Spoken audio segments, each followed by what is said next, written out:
Est-ce que tu te réveilles le matin et t'es déjà épuisé? T'as dormi 8 heures et t'as l'impression que t'as fait une nuit blanche. T'as mal au ventre, t'as mal à la tête, tu fais déjà un bon début de migraine et tu te dis mais c'est pas normal, je ne comprends pas pourquoi, j'ai dormi mais je suis toujours fatiguée. Et ça dure des semaines et des mois, voire des années que c'est comme ça pour toi et t'arrives toujours pas à comprendre. Et bah t'es au bon endroit. Bienvenue dans Confidence avec Sophia, je suis ravie de te retrouver aujourd'hui. On va voir ensemble comment améliorer la qualité de ton sommeil. Parce qu'on parle toujours d'énergie, de comment être en forme pendant la journée, manifester ses rêves, manifester sa vie de rêve. On parle de tout ça, on parle des émotions, mais on parle pas du sommeil. Et le sommeil, c'est la clé. C'est la clé de ton énergie, c'est la clé pour avoir de la clarté, pour savoir ce que tu veux dans la vie. C'est aussi la clé pour avoir de meilleures relations, que ce soit des relations amicales ou des relations amoureuses. Et le sommeil, finalement, c'est la clé de ta vitalité. Et on va voir ensemble, on va décrypter un petit peu qu'est-ce qui se passe, pourquoi est-ce que tu dors mal, qu'est-ce que ça signifie et surtout,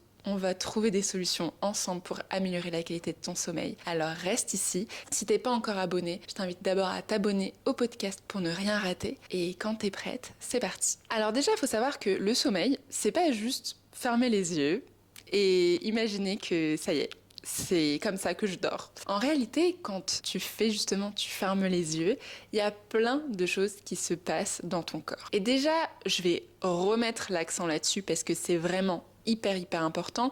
Le sommeil, c'est le socle. C'est le pilier de ta vitalité, de ta vie, de ton énergie. Donc déjà, faut l'avoir en tête. Et je veux vraiment que, si tu dois retenir une seule chose sur le sommeil, c'est qu'il est capital, il est nécessaire, il est primordial et on en a tous besoin, tous les humains ont besoin de dormir. Et plus tu vas améliorer la qualité de ton sommeil, et plus tu vas améliorer la qualité de ta vie. Et généralement, on pense que j'ai fermé les yeux, voilà, je dors, et il n'y a plus rien qui se passe. Et en réalité, il y a tout qui se passe. C'est le moment où ton cerveau, il fait le tri. Il fait le grand ménage. Et là, il nettoie. Il nettoie toutes les choses dont il a plus besoin. Donc, tu as tous tes organes vitaux qui font leur travail. Donc, ton foie, il va commencer à purifier. Ton intestin, il est en train de nettoyer justement toutes les toxines. Tout ça, on est en train de le libérer. On fait le grand nettoyage. C'est vraiment le grand ménage tous les soirs dans ton corps. Et ton cerveau, il élimine justement toutes les toxines qu'il a accumulées pendant la journée. Et c'est ce qu'on appelle le système glymphatique. Alors, c'est un peu différent du système lymphatique. Je répète, c'est le système glymphatique. Et c'est vraiment le moment où toutes les données qu'il a pas traitées, tout ce qui s'est passé, tous les éléments, toutes les conversations que tu as eues pendant la journée, justement, il est en train de traiter tout ça. Et c'est un peu comme s'il les mettait dans des tiroirs pour comprendre, ok, ça va là, ça va là, ça c'est important, ça c'est pas important, on jette. Et t'as vraiment tout ce travail qui est fait pendant que toi tu dors et tu penses que simplement t'es en train de dormir. Et c'est aussi le moment où ta mémoire elle est consolidée, donc les informations que tu as appris, par exemple prenons le cas d'un enfant quand il est à l'école, c'est vraiment quand il dort que sa mémoire justement va stocker l'information et qu'il est en phase d'apprentissage. Pour nous les adultes c'est exactement la même chose aussi qui se passe,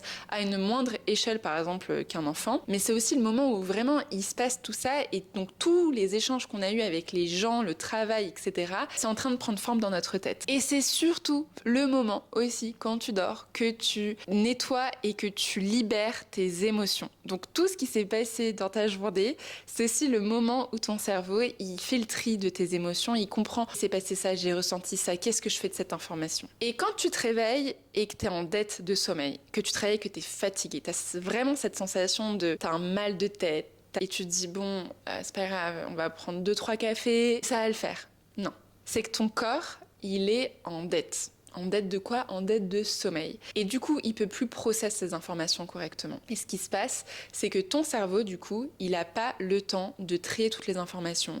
Le système glymphatique, il a pas le temps de fonctionner. Tes émotions, elles ont pas le temps d'être libérées, d'être process. Tout ça, du coup, ça stocke, ça tourne en rond. Ton corps n'a pas du tout récupéré et donc, du coup, tu te retrouves lourde.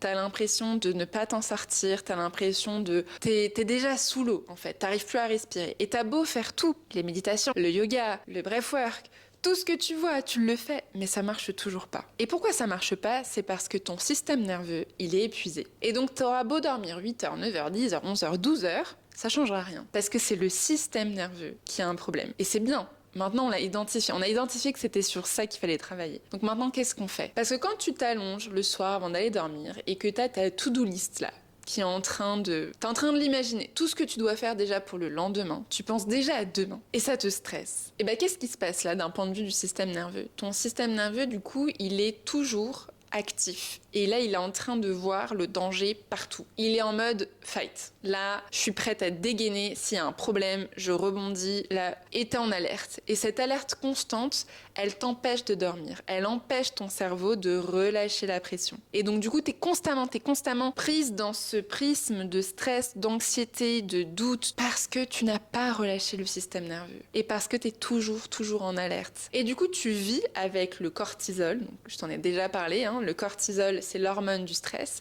Tu vis avec cette hormone qui est toujours élevée. Et c'est comme, tu vois, ton verre d'eau, quand il est rempli et qu'il déborde, bah, au lieu de se dire, bon, bah, qu'est-ce que je vais faire? Là, je vais mettre tout plein de conseils et de choses pour apaiser. Faut déjà le vider. Faut vider la coupe pour après la re-remplir. Bah, c'est un peu la même chose avec ton système nerveux.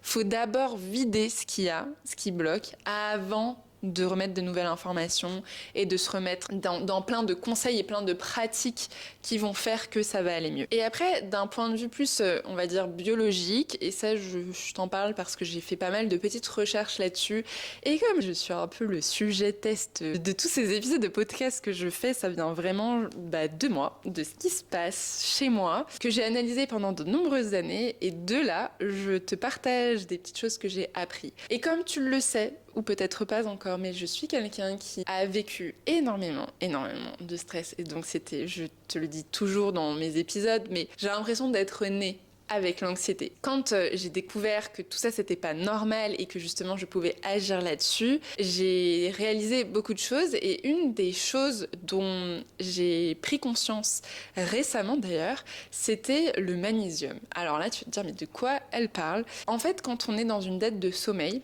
notre cerveau, du coup, comme tu le sais, on a tout plein de choses qui se passent du coup dans notre corps, et on a ces hormones, voilà, qui sont sécrétées. Et ces hormones-là, quand on a l'hormone du stress, donc le cortisol qui est sécrété à foison, et qu'on en a à gogo, il y a des petites choses qu'on peut faire. Et donc moi, c'est vraiment ce que j'ai testé chez moi et je trouve qui est absolument fou, c'est quand je me suis complémentée en magnésium. Et en fait, ton corps, il a des réserves de magnésium. Et quand tu dors mal, quand t'es épuisée et que t'es surmenée, stressée, anxieuse, qu'est-ce qui se passe? Ton corps, en fait, il prend dans ses réserves de magnésium. Et du coup, tu te retrouves dans un moment où t'es vide de magnésium. Et sauf que le magnésium, c'est primordial pour le sommeil. Ça va vraiment venir relâcher, en fait, les tensions musculaires. Donc, par exemple, pour les sportifs, on va leur dire, faut vous supplémenter en magnésium, ça va permettre de relâcher les muscles, etc. Pour nous qui faisons de l'anxiété, qui dormons mal ou qui avons l'impression de se réveiller constamment fatigué, prendre des compléments en magnésium, ça permet justement de relâcher le corps,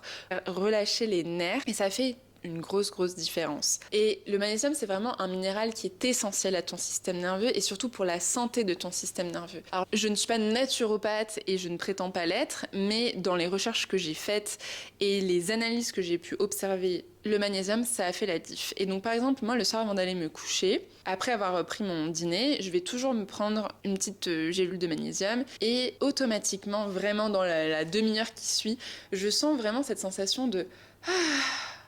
Ok, on est comme en fait quand on a pris un bain chaud et que ça nous a détendu vraiment tout le corps, c'est exactement la même chose qui se passe, mais vraiment même aussi au niveau de ton système nerveux. Donc ça, c'est quelque chose que je t'invite vraiment à faire si tu observes que t'as beau méditer, t'as beau faire ton yoga, t'as beau faire du breathwork, t'as beau tout faire et que t'es toujours en état de stress et en état d'épuisement généralisé. Je t'invite vraiment à tester, à voir si tu peux prendre du magnésium. Tu peux en parler à ton médecin si tu le souhaites, mais dans tous les cas, il n'y a pas de contre-indication particulière par rapport à ça, mais ça peut toujours valoir le coup que tu checkes. Et je te mettrai en lien en description de cet épisode de podcast une marque française que j'ai trouvée absolument dingue, et tu pourras te complémenter chez eux si tu le souhaites. Mais vraiment, le magnésium va te permettre de relâcher toutes les tensions au niveau de ton système nerveux, va permettre aussi à ton cerveau de sécréter ce qu'on appelle la mélatonine. La mélatonine, c'est l'hormone du sommeil, et le fait que tu puisses produire cette hormone-là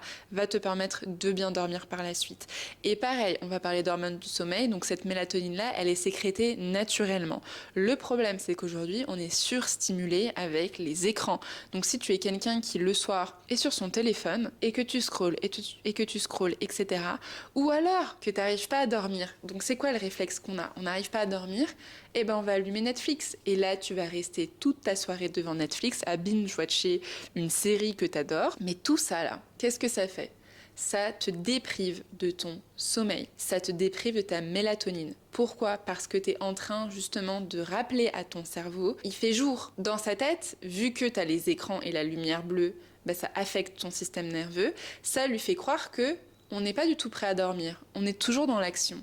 Donc qu'est-ce qui se passe d'un point de vue chimique? Tu sécrètes encore plus de cortisol. Et ça, vraiment, faut arrêter. Et je suis la première à regarder des séries Netflix, j'adore faire ça. Avec mon chéri, on adore se regarder une petite série avant d'aller dormir. Mais tu peux le faire, mais prévois-toi une demi-heure, voire une heure après pour te préparer au sommeil. Parce que si la dernière chose que tu fais, c'est t'endormir devant ta série, au fur et à mesure des semaines, voire des mois, voire des années, ton corps il va payer cher, il va payer très cher. Et tu vas dire, mais je comprends pas pourquoi j'ai le ventre gonflé, je comprends pas pourquoi je stresse constamment, je comprends pas pourquoi je fais de l'anxiété, je comprends pas pourquoi ma digestion elle est au ralenti, je comprends pas pourquoi je perds mes cheveux. En fait, tout est connecté.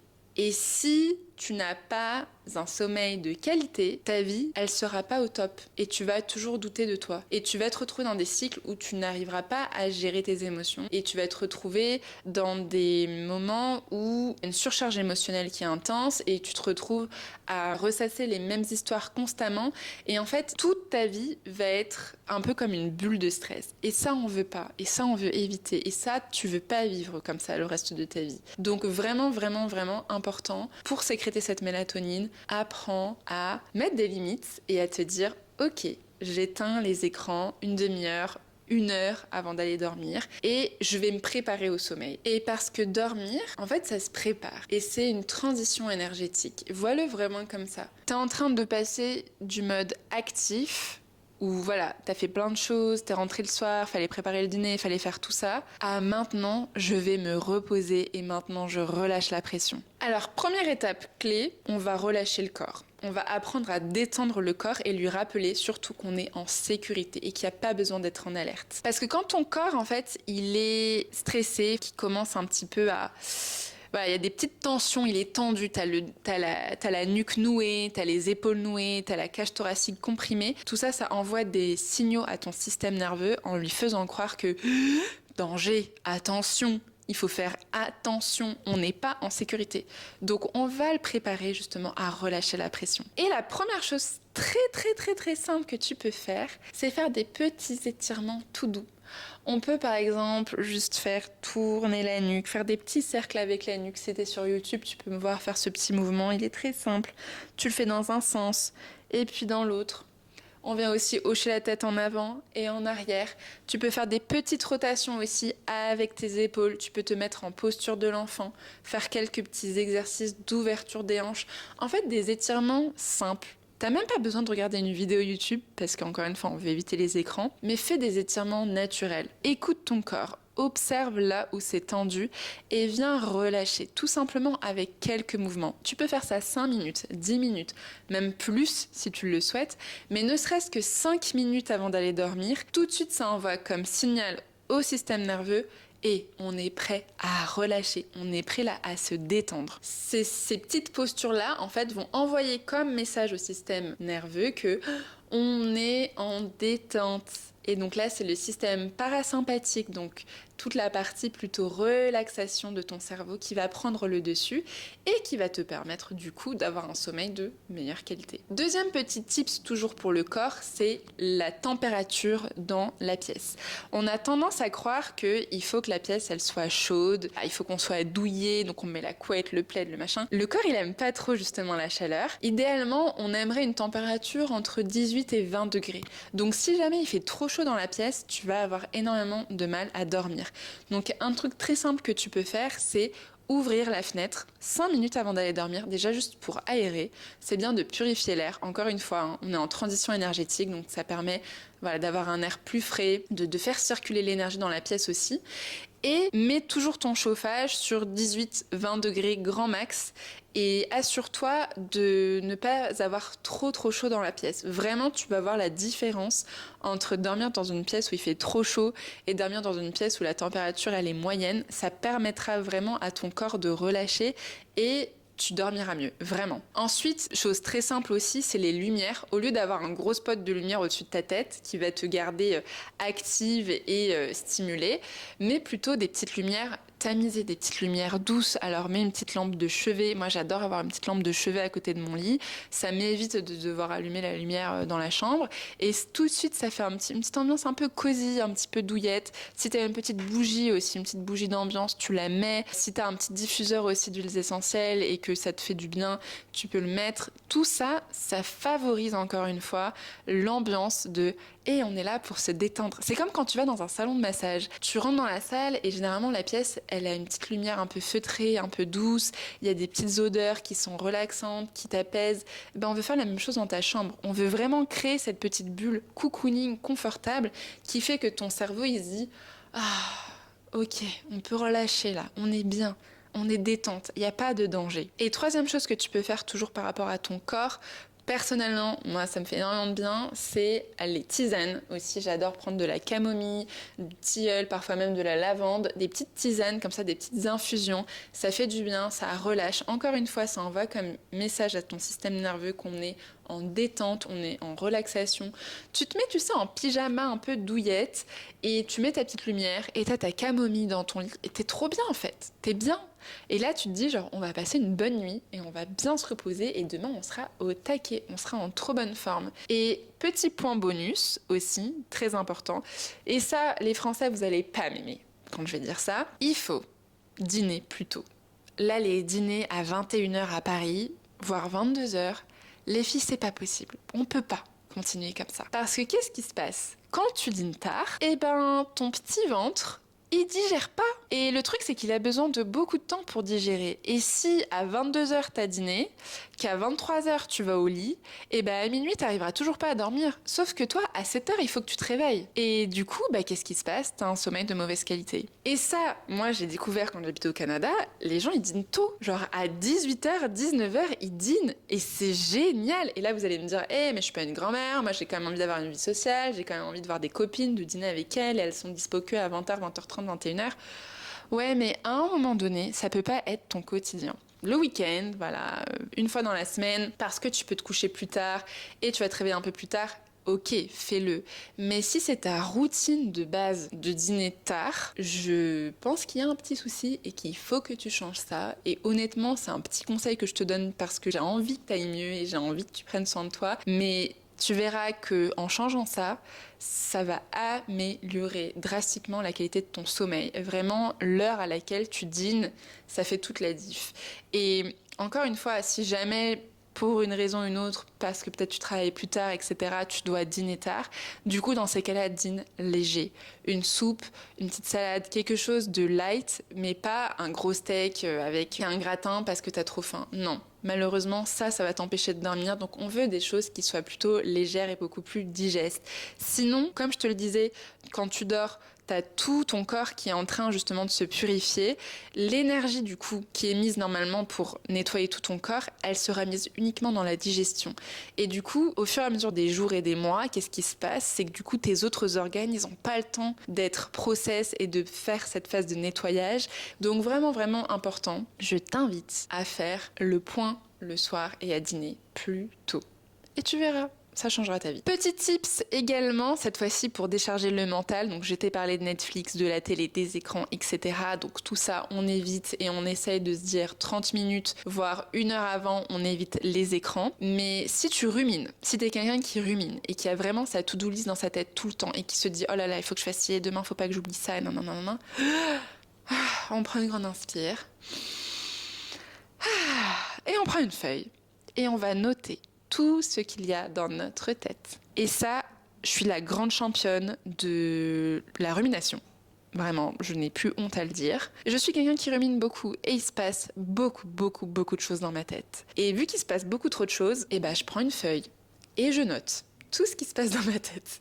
Et je note vraiment toutes les choses qu'il faut que je fasse parce que je sais que si je le fais pas, malheureusement, je vais y penser toute la nuit. Et du coup, je ne dors pas. Et du coup, j'ai un sommeil pourri. Donc si c'est ton cas, on prend une feuille et on note tout. Et là, tu notes vraiment tout ce qui te passe par la tête. Il faut pas que j'oublie d'aller faire les courses de machin, de trucs, de bidule, il faut que je envoie tel mail à machin. Ok, fais-le. Et tu vas voir, ça va te décharger de ce poids. Et encore une fois, vu que tu as écrit tout ce que tu avais à faire sur ta feuille, directement ton cerveau va se dire « Ok, c'est bon, on n'a plus d'urgence à gérer, tout va bien, on peut du coup aller se coucher. » Et tu vas voir, ça va te faire énormément de bien. Et du coup, si t'es aussi quelqu'un qui rumine énormément, moi ce qui m'aide et ce qui a fait... ce qui m'a fait beaucoup de bien, c'est pas forcément la méditation, mais c'est juste la respiration. Et là, tu t'assieds dans ton lit, ou alors t'es déjà allongé, et ça c'est super, et tu respires consciemment. Tu mets une main sur le ventre, une main sur la poitrine, et tu prends le temps de respirer. Et t'inspires, tu fais gonfler le ventre. T'expires, tu fais relâcher le ventre. Et vraiment, t'imagines que ton ventre, c'est comme un ballon qu'on vient gonfler et qu'on vient dégonfler. Et tu fais cet exercice avec les yeux fermés et tu vas voir que ça va apaiser ton système nerveux et ça va envoyer comme signal à ton corps que on est prêt à dormir. Généralement, moi, qu'est-ce qui se passe, c'est que je m'endors en faisant cet exercice, donc c'est trop bien. Mais si tu t'endors pas directement, il n'y a pas de souci, tu vas voir que déjà, ça va juste envoyer comme signal, voilà, on est en détente, que tout va bien, qu'il n'y a pas d'urgence, que voilà. On est en sécurité et ça va vraiment te faire du bien. Et tu peux aussi faire ce qu'on appelle la cohérence cardiaque. T'inspires 5 secondes, tu retiens le souffle 5 secondes, puis t'expires 5 secondes. Et tu vas voir que ça va favoriser justement le système parasympathique et ça va libérer le cortisol et ça va te permettre d'être dans un état de paix, un état de sécurité. C'est scientifiquement prouvé, tu peux te renseigner et ça fait énormément de bien. Et dernière petite chose que tu peux faire, et ça c'est un peu mes conseils, on va dire mes petits conseils spirituels que j'aime bien personnellement, c'est mettre un petit coup de sauge, un petit coup de palo santo. Alors encore une fois, si tu n'es pas dérangé par l'odeur et si la personne aussi avec laquelle tu partages ta vie n'est pas dérangée, parce que bon, si tu partages ta chambre, voilà, faut quand même prendre des considérations. Mais personnellement, je sens que quand j'ai passé une journée qui a été intense, je me sens surstimulée, je me sens un peu angoissée. Prendre mon petit palo santo et nettoyer la pièce, automatiquement, ça me met dans un bon mood et j'ai l'impression d'avoir fait un reset énergétique dans la pièce. Donc si pour toi ça peut te faire du bien, fais-le. Tant mieux. Comme je te le disais, aérer l'espace, aérer la chambre, donc juste ouvrir la fenêtre, ça fait énormément de bien et ça fait une différence. Mais tout ça, ça peut donner un sentiment de sécurité aussi à ton cerveau. Et dernier petit conseil et après je te laisse, tu peux aussi faire un petit bain, mais t'es pas obligé de faire un bain de tout ton corps si t'as pas de baignoire, mais juste un bain de tes pieds. Et là, franchement, vous allez peut-être vous dire, mais qu'est-ce qu'elle me raconte celle-là encore? Mais prends une petite bassine et tu mets tes pieds dans de l'eau chaude et tu rajoutes du sel d'Epsom. Et ça, pareil, le sel d'Epsom, c'est plein de magnésium. Et le fait de mettre tes pieds dans ce bain salé, ça va permettre de recharger ton énergie et de détendre tes muscles. Donc pareil, encore une fois, conseil très simple, le sel d'Epsom, ça coûte rien du tout. T'en mets dans ta petite bassine d'eau chaude, tu mets tes pieds 5-10 minutes, tu mets une petite musique d'ambiance, tu allumes ta bougie, tu bois ta tisane et là, tu as un petit rituel, un petit reset énergétique simple, facile à mettre en place qui te met dans un bon mood et surtout qui envoie un message à ton système nerveux que on est safe, on va bien, on est en paix, on n'a pas besoin de stresser. Alors voilà, j'espère que ces petits conseils t'auront fait du bien, j'espère aussi que ces petits conseils t'auront permis de mieux comprendre qu'est-ce qui se passe réellement quand tu es en train de dormir et surtout, j'espère que la qualité de ton sommeil s'améliorera parce que, encore une fois, tu pourras pas bâtir ta vie de rêve si ton corps il est fatigué. Le sommeil, c'est vraiment le point de départ, c'est les fondations d'une bonne santé physique, mentale et émotionnelle. Et si tu as des objectifs dans ta vie, que tu as envie d'exceller dans ton travail, dans ton business, avec ta famille, avec ton chéri, avec la personne qui partage ta vie, bien dormir, c'est déjà la base et c'est les bonnes fondations pour avoir une meilleure qualité de vie. Et si tu te sens épuisé en ce moment, tu sens que énergétiquement ça va pas, que ton corps t'envoie tout plein de signaux et que tu veux apprendre à rééquilibrer ton énergie, je t'invite à réserver ton call découverte avec moi. Je te mettrai toujours en description le lien Calendly pour que tu puisses prendre rendez-vous. Et comme ça, on verra ensemble qu'est-ce qui bloque et surtout si je peux t'aider justement à libérer tout ça. Autrement, je te remercie pour ton écoute. Je t'invite à liker et à partager cet épisode de podcast si ça t'a plu, si ça t'a fait du bien. Encore une fois, si tu connais une femme dans ton entourage qui aurait besoin de ces conseils, si t'as une amie qui a du mal à dormir, partage-lui cet épisode. Je suis sûre que ça lui fera énormément de bien. Et sinon, on se retrouve tous les mercredis pour de prochaines confidences. Namasté!